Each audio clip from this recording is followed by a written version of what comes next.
chciałabym, ten obraz już długo tutaj stoi i ani nie jest skończony, ale to jest taki moment, w którym jakby utknęłam. I już nie mam co dalej iść w samo tło. Teraz to jest taki moment, gdzie powinnam podjąć decyzję o tym, czy to zostaje obraz zupełnie abstrakcyjny, czy dodam do taki element, który jest realistyczny i który mi osobiście pomaga malować ten obraz. I mam taką myśl, mam taki ulubiony motyw, że to jest koń na biegunach. No i, ale z drugiej strony boję się tych pierwszych ruchów, które mi jakby zniszczą lub nie będę mogła już wrócić do tych miejsc, które naprawdę mi się podobają i one bezpowrotnie z tego obrazu znikną. Także myślę, że to dla osób, które szczególnie zaczynają malować albo już trochę malowały, to jest taki problem największy i on jakby nie znika.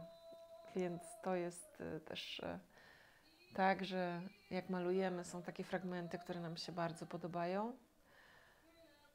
I są takie fragmenty, które powiedzmy, nazwijmy to, można poświęcić. No tutaj na przykład jest takie miejsce, w którym jeszcze dla mnie niewiele się dzieje. No i to jest trudne. To jest trudne, bo przecież malując swój obraz i nie robiąc kopii jakiegoś obrazu, tylko malujemy coś, co jeszcze nie istnieje, no to de facto nie wiemy, jak to namalować, prawda? No bo tego jeszcze nie było. Ja nie maluję obrazów, które już były, ale korzystam z takich elementów, które powiedzmy już namalowałam.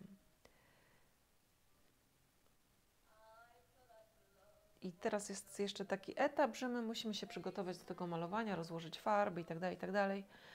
Lepiej to robić przed, bo jeżeli robimy to w trakcie teraz, to jest duża szansa, że ta chęć, to natchnienie, które mieliśmy podchodząc do tej pracy, ono nam po prostu minie.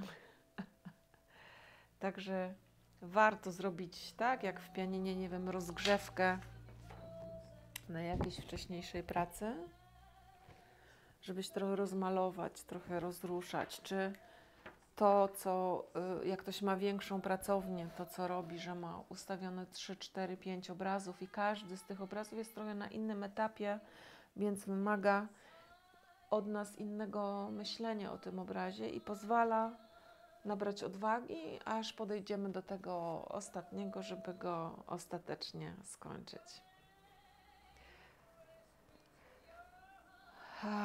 I można tą czynność, tak jak ja, czyli podchodzenia do tego obrazu, żeby zacząć go malować, no po prostu robić wiele razy, nie ma w tym nic złego i przenosić się po prostu na mniejsze formy czy na inne obrazy, bo to jest właśnie ta praca, którą artysta wykonuje nad swoim obrazem. Dlatego być może tak czasami mnie drażni, jak oglądam na YouTubie te filmy, jak powstają obrazy, gdzie zaczynamy w tym miejscu i artysta idzie sobie tu i na koniec powstaje mu obraz, bo to nie do końca jest prawdą, przynajmniej nie w wypadku większości, wydaje mi się, artystów. I to może wpływać na ludzi, którzy zaczynają malować obrazy, że myślą, że tak powstaje obraz. Tak, można pewnie malować obrazy, które są kopiami albo które są realistyczne i gdzie wiemy od początku do końca, co w tym obrazie ma być. Czyli mamy ustawione kolejne warstwy, kolejne jakby podmalówki i pracujemy krok po kroku do osiągnięcia jakiegoś efektu. Ale w momencie, kiedy malujemy swój obraz, obojętnie czy tam jest koń, pszczoła, czy jest to obraz abstrakcyjny, ale nie wiemy, jaki jest koniec tego obrazu, no to nie można malować po takim małym fragmencie. To musi być rozmalowany cały obraz. No i właśnie wtedy popadamy w taki moment, że są fragmenty, które są po prostu jakby piękne i są fragmenty, które dla nas nic nie znaczą. No i musimy z nich rezygnować, a tutaj nad tymi obszarami pracować bardziej.